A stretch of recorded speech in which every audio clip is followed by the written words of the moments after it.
Premiers effets scandaleux de la loi sécurité globale que j'ai dénoncé dans ma précédente vidéo et qui est fortement contesté, bien évidemment, en France, mais qui est également très mal jugé par l'étranger. Un déchaînement de violence inouïe de la part de la milice macronienne. À se demander maintenant à qui tour, n'importe qui, sans même avoir commis aucune infraction, peut être la cible de ces fous de la milice macronienne qui se sont totalement dédouanés. Le vote de la loi sécurité globale, massivement contesté, n'a pas tardé à produire les effets escomptés par le gouvernement de Macron et redoutés par les gens lucides. Les policiers s'imaginent avoir désormais carte blanche pour se livrer en toute impunité, protégés par Darmanin, par Macron, pour se livrer en toute impunité à toutes les exactions, à tous les crimes, à tous les délits, sans même qu'il y ait eu le début d'une infraction. C'est le régime totalitaire dans toute son horreur. Que disait Macron le 7 mars 2019 ? Ne parlez pas, et il s'offusquait devant un auditoire conquis. Il s'offusquait, le freluquet. Ne parlez pas de répression ou de violence policière, ces mots sont inacceptables dans un état de droit. Mais de qui se moque-t-il ? Ces mots sont inacceptables dans un état de droit, mais nous ne sommes plus dans un état de droit, M. Macron. Vous l'avez complètement sali, l'État français. Quel mépris pour la vérité, quelle haine des Français dans la bouche de cet usurpateur psychopathe. Ce que ne veulent pas reconnaître les politiciens qui sont coupables de complicité, de compromission. La répression gratuite, sans aucune justification. La milice macronienne, décomplexée par l'adoption de la loi ignoble sécurité globale, est en action. Et elle récidive dans l'horreur. Car nous en sommes à des milliers d'exactions commises par la milice macronienne depuis 3 ans. C'est révoltant, c'est scandaleux, et il est temps que ça cesse.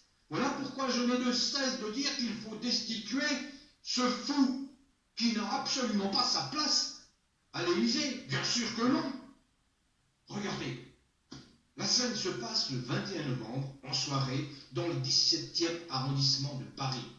Une meute de chiens enragés de la milice macronienne s'en prend, avec une violence inouïe, à un homme, Michel, producteur de musique. Il est roué de coups, tabassé, violenté, alors qu'il n'a absolument rien fait. Il ne comprend rien à ce qui lui arrive. Il ne comprend rien à ce qui lui arrive et il a peur. Je diffuse ici la vidéo publiée par David Perrotin sur la chaîne Loopsider, visionnée par près de 2 millions d'internautes écœurés, scandalisés, révulsés par ce comportement abject des policiers qui se sentent protégés par qui ? Macron. Je vous laisse juge de la santé mentale et psychiatrique de celui qui occupe les plus hautes fonctions de l'État, lequel laisse, pour ne pas dire pousse, les policiers à agir à leur guise, comme des sauvages, comme des barbares, en toute impunité contre des innocents.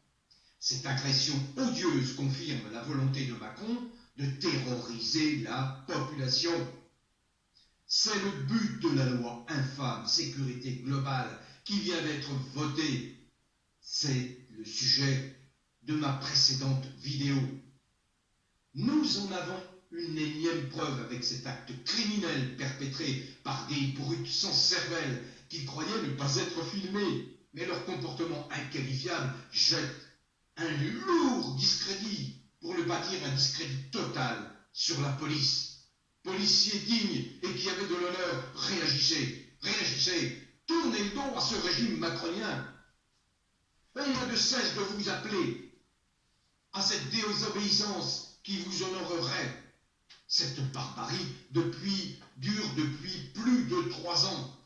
Demain, à quel tour? Aucun média macronien nauséabond, bien évidemment, n'en parle. Honte à eux. Honte à eux, ils salissent la profession d'informer. Que font les politiciens de leur côté? Ah, pour eux, la destitution, ça n'existe pas.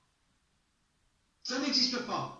Alors que l'heure est à l'urgence de chasser un fou du pouvoir. Honte, honte à ces politiciens nationaux, ces élus nationaux, de laisser un tyran en place. Vous, quant à vous, les élus macroniens, vous êtes en première ligne, les complices des crimes de votre maître, et vous en rendrez compte. Des millions de Français vous donnent rendez-vous dès que Macron aura été délogé du pouvoir. Qui a voté cette loi infâme? Petit rappel de ma précédente vidéo. Les masques sont tombés à l'occasion du vote de la loi sécurité globale qui vise à museler non seulement la presse et à entraver la liberté d'information, mais tout simplement à supprimer toutes les libertés en France. Qui a voté? Une coalition, les Républicains, le Rassemblement National, la République En Marche, le MoDem, etc., qui s'est formé pour combattre une liberté fondamentale, les libertés fondamentales. Les Républicains, tenez-vous bien, ont voté à 94% en faveur de cette loi liberticide, c'est-à-dire qu'ils étaient plus de 99 sur 105 députés. Le Rassemblement national a voté à 100%, 8 députés sur 8. La République En Marche a voté à 81%, 220 députés sur 271. 33 sur 56 pour le MoDem.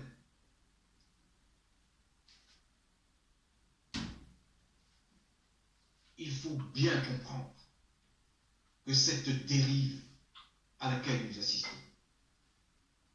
illustrée de façon dramatique par cette agression innommable, infecte, infâme de ce jeune Michel producteur, est révélatrice d'une dérive qui prend une ampleur extrêmement préoccupante. Alors j'en appelle une fois encore, ça fait 2 ans que je lance cet appel, vous les politiciens nationaux, les élus nationaux, bougez-vous et vite, ne vous contentez pas d'éructations, de vociférations. Bougez d'une manière ou d'une autre. Il y a la destitution.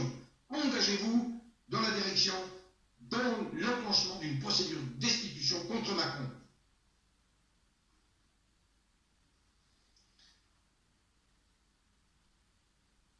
Je vais donner quelques réactions de personnes qui sont révulsées, outrées, scandalisées, blessées. L'attaquant de l'équipe de France et de Barcelone, Antoine Griezmann, a tweeté « J'ai mal à ma France » ce jeudi, en référence à la vidéo publiée par Loopsider, cette vidéo qui montre le passage à tabac de ce producteur de musique noire à Paris. Ensuite, c'est Kylian Mbappé qui a également posté un message « On ne peut plus clair » et qui a dit « Vidéo insoutenable, violence inadmissible » et il conclut « Mbappé, stop au racisme ». L'État et ses services, contrairement à ce qu'affirme Macron et ses complices, cette poignée de factieux qui n'ont rien à voir avec la France, qui salissent l'État qui est là pour protéger d'abord les citoyens et défendre leurs droits. Il n'est pas là pour défendre une poignée de factieux macroniens qui s'en servent à leur profit exclusif. Quand je vois que les politiciens se limitent à mettre en cause l'exécuteur des sales besognes allemands, mais ce n'est qu'un exécuteur des basses œuvres, comme Darmanin, sans même prononcer le nom de Macron, alors que ce psychopathe est l'unique responsable de la barbarie qui s'abat sur les gens de ce pays. Depuis 3 ans, cela me plonge dans la consternation. Un constat de la dérive violente du comportement de Macron lui-même, qui, heureusement, n'échappe pas à la lucidité des observateurs étrangers, et pas les moindres. La preuve, il s'est mis à dos un bon nombre de chefs d'État étrangers qui voient en lui un dirigeant non seulement incapable, incompétent et perturbé, mais dangereux pour la France et pour l'équilibre du monde, pour la paix dans le monde. Je reprends ce qu'a dit Trump. Tout ce que touche Macron devient de la merde.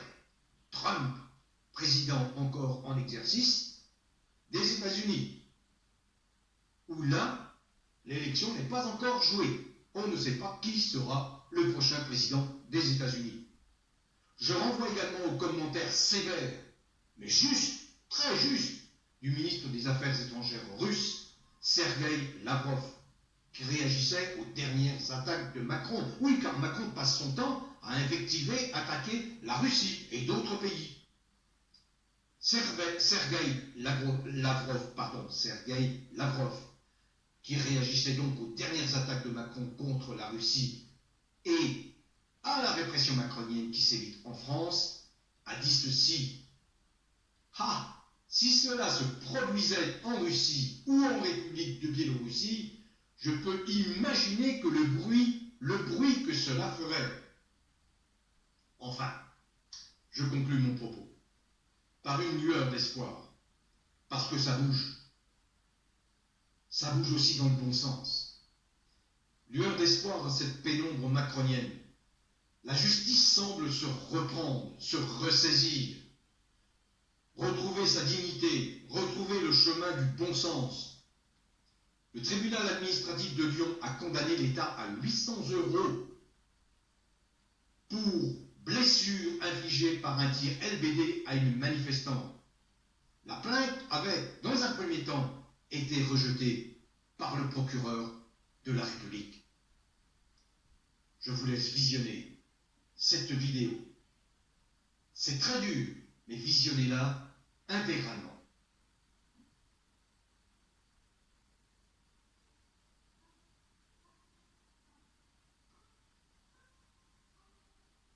« 20 minutes.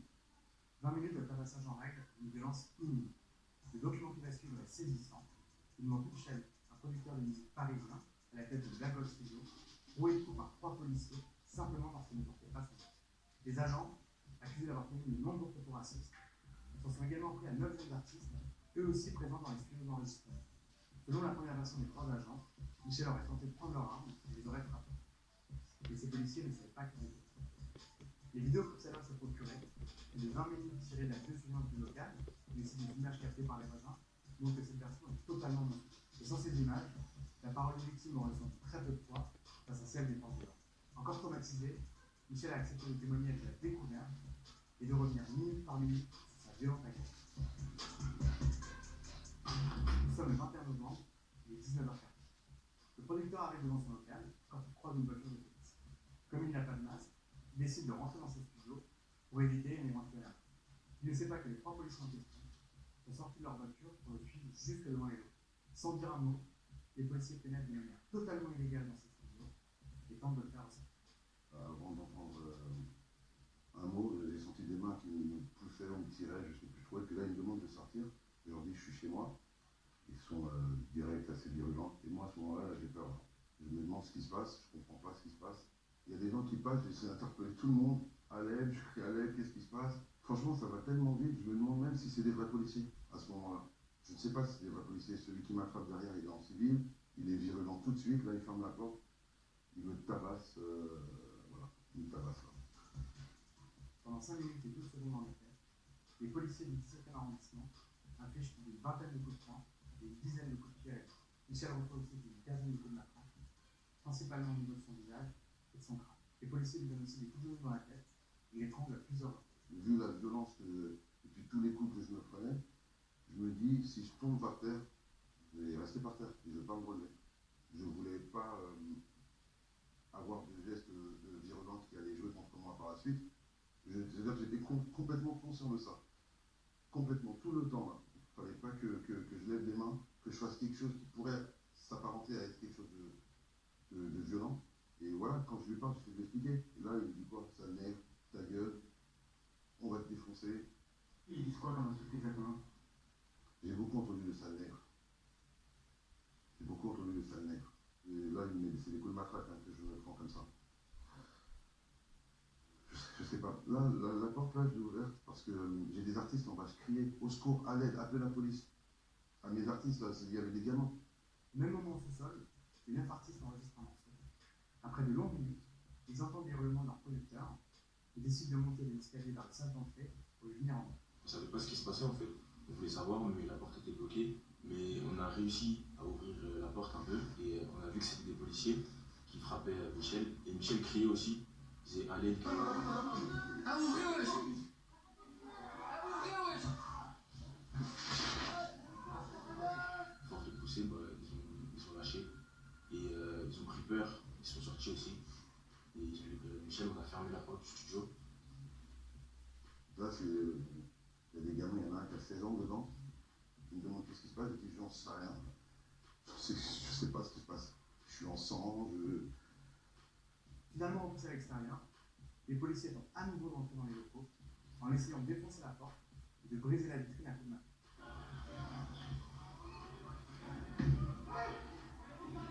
Et puis c'est moi qui attends en fait. Sors où on va rentrer, sors où on va rentrer. Et moi surtout, j'ai pas envie de sortir avec les policiers qui sont venus m'agresser. Et là, on envoie une grenade qu'on envoie pour les manifestants en fait, qui doit être envoyée dehors normalement. On est en intérieur, tout est fermé. À ce moment-là, moi, j'ai peur. Je me dis, c'est mon dernier jour peut-être aujourd'hui.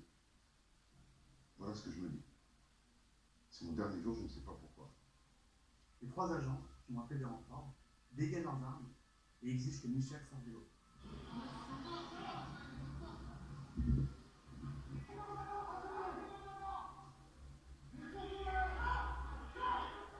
Moi, quand je me penche, je vois qu'on me braque, je vois qu'on pointe un truc sur moi, qu'on se cache en même temps. Donc ça veut dire que s'ils se cachent alors qu'ils sont armés, ça veut dire qu'ils pensent que je suis armé moi. J'ai mon téléphone dans les mains, je le montre comme ça devant. C'est mon téléphone qui est dans les mains. Voilà, c'est là qu'ils m'ont sorti et je m'en prends plein. Franchement, honnêtement, je m'en prends plein en fait. Là. À ce moment-là, je prends des coups dans tous les côtés. Je leur dis j'ai rien fait, c'est bon, au sol, oui, au sol. D'autres policiers descendent alors chercher les jeunes qui s'étaient réfugiés au sous-sol pour éviter le gaz lacrymogène. On voit 2 policiers asphyxiés avec des armes qui nous braquent. Et moi, je ne mens pas, monsieur là, au moment où j'ai vu le policier rentrer dans la pièce, il n'avait même pas encore parlé que je me suis mis par terre directement. J'ai mis mes mains sur ma tête pour lui montrer qu'il n'y a rien du tout là, parce que j'avais vraiment peur. Enfin, je fais un faux geste, un geste trop brusque, il peut tirer sans faire exprès. On a pu sortir, on est monté les escaliers et quand on est sorti, voilà, on a vu, ils nous ont fait une haie d'honneur. On est sorti au milieu de tous, ils nous ont tous tapés, ils nous ont mis par terre. Et là, boum, ça me frappait.